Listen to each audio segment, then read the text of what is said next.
A aula de hoje é sobre impulso de uma força constante e depois eu vou falar sobre impulso de uma força variável.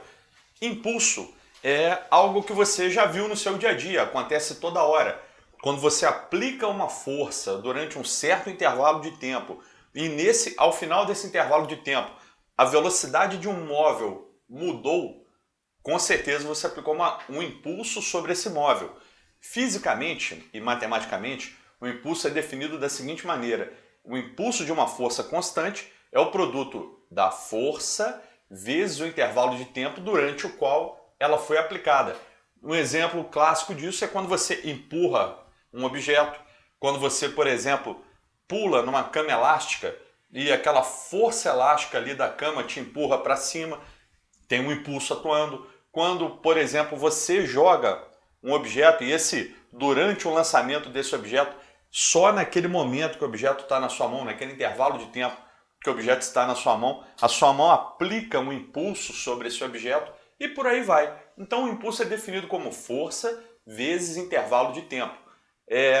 Entenda bem, o impulso é uma grandeza física vetorial, galera. Sendo uma grandeza física vetorial, ele tem módulo, tem direção e tem sentido. Então, olha só, o impulso, se você quiser calcular só o módulo dele, é apenas a força vezes o intervalo de tempo que ela atua, sem o símbolo de vetor. Você escreve a fórmula sem o símbolo de vetor ou usando o símbolo, mas também usando as barrinhas de módulo. E, de maneira geral, é só substituir na equação a força constante vezes o intervalo de tempo no qual ela foi aplicada. Lembre-se, como ele é um vetor, ele tem também direção e tem sentido. Direção é coincidente com a direção da força que aplicou esse impulso. E sentido também é o mesmo sentido da força que aplicou o impulso. A unidade de impulso é Newton vezes segundo. Então convido a você a pensar nas situações do seu dia a dia, onde você aplica uma força durante um tempo e essa força, sendo constante, aplica um impulso. Toda hora você vai, se você pensar na física do dia a dia, toda hora você vai ver que essa grandeza física impulso, ela é presente no nosso dia a dia. Acontece em várias situações. Então, por exemplo, daqui a pouco eu vou embora da minha casa, pego um elevador para descer para o térreo e durante a descida desse elevador, minha força peso exerce um impulso sobre mim. O peso do elevador exerce um impulso sobre o objeto elevador e por aí vai.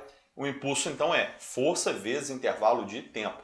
Essa fórmula aqui é uma fórmula definida para uma força constante. Força que tem módulo, direção e sentido constantes. Para calcular o impulso de uma força através de um gráfico, nós podemos analisar, por exemplo, esse primeiro caso aqui, que é o gráfico que representa uma força constante. O impulso dela é dada por essa área.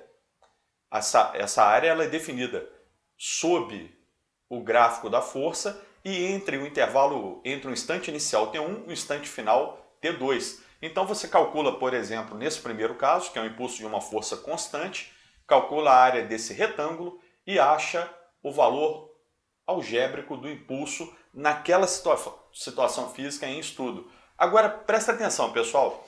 Se for uma força variável, o impulso só pode ser calculado pela área, mas essa área não será a área de um retângulo ou a área de um quadrado, por exemplo. Ela será uma área desse tipo aqui.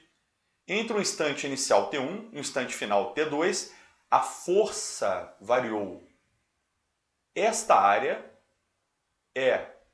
tem o mesmo valor algébrico do impulso desta força variável durante o intervalo de tempo. Então atenção, quando a força é variável, aquela expressão anterior, F vezes ΔT, não pode ser utilizada. Só dá para calcular em termos de área o valor desse impulso. E você poderia perguntar, mas essa área aqui eu não sei calcular não, prof. Ela é toda doida. Calma. Essa área aqui é só um exemplo didático. Nos livros do ensino médio você verá exercícios e até mesmo em concurso com áreas conhecidas. Tá? A área de um trapézio, por exemplo, a área de um triângulo, depende da situação física. Então não fica muito preocupado com esse desenho aqui não, porque ele é só ilustrativo.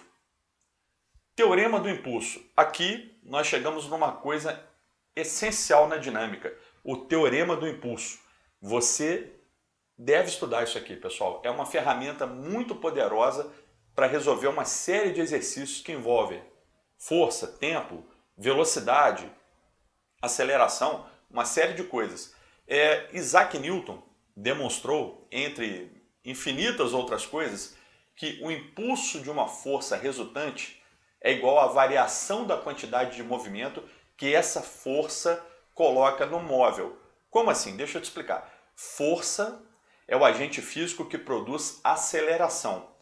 Aceleração é o agente físico que mede a variação da velocidade. Então, em última análise, força pode produzir variação de velocidade. Então, aqui, ó, instante inicial T1, força F, esse móvel tinha velocidade V1. No instante final T2, o mesmo móvel que sofreu a ação da força F durante esse tempo todo terá uma velocidade final V2. Nesse exemplo aqui didático, só um desenho, V2 seria maior do que V1.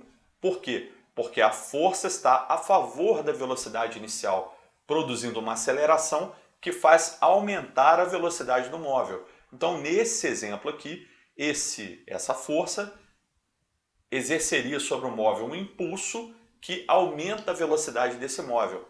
E com isso causa variação da quantidade de movimento. Por quê? Porque a quantidade de movimento é massa vezes velocidade. Variando a velocidade, varia a quantidade de movimento. Então, o impulso de uma força resultante, né, representei como F aqui, mas ela pode ser a resultante de várias forças. Você pega, calcula a força resultante, depois aplica o teorema do impulso. O impulso dela é ΔQ, variação da quantidade de movimento, que é a quantidade de movimento final menos a quantidade de movimento inicial. Olha que interessante. Anteriormente, mostrei para vocês que impulso é força vezes intervalo de tempo. Então, a unidade de impulso é Newton vezes segundo. Força vezes tempo, Newton vezes segundo.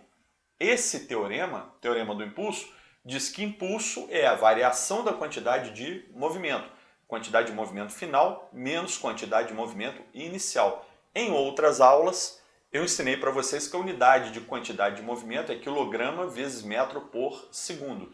Então, desse teorema, o que nós podemos deduzir em termos de unidade de análise dimensional?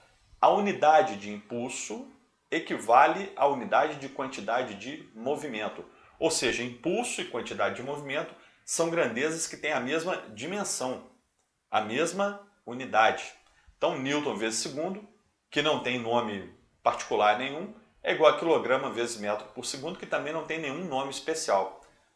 Galera, por hoje é só. Muito obrigado pela atenção e até a próxima aula.